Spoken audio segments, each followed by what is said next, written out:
আমাদের বাবাজান হজরত খাজা কাজী বেনজির হক চিশতি নিজামী বাবাজানের সাথে আমরা আসছি। মা খাদিজার মাজার জিয়ারত করলাম। এখন আমরা রাসূল পাক সাল্লাল্লাহু আলাইহি সাল্লামের যেখানে সিনাসাক হয়েছে সেখানে আমরা যাচ্ছি। এই যে পাহাড়ের নিচে, বাবাজানের সাথে পাহাড়ের নিচে আমরা যাচ্ছি, যেখানে রাসূল পাক সাল্লাল্লাহু আলাইহি সাল্লামের সিনাসাক হচ্ছে, সংগঠিত হয়েছিল।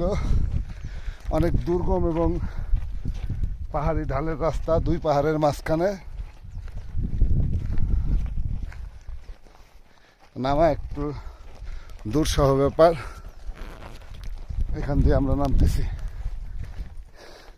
এই যে পাহাড়ের মাঝখানে, এই পাহাড়ের মাঝখানে আমরা নেমে আসছি। এই যে বাবাজান আসতেছে। এখানে কিন্তু কাটা আছে, কাটা, সাবধানে আস্তে আস্তে আসতে হইব। ধরেন, হ্যাঁ।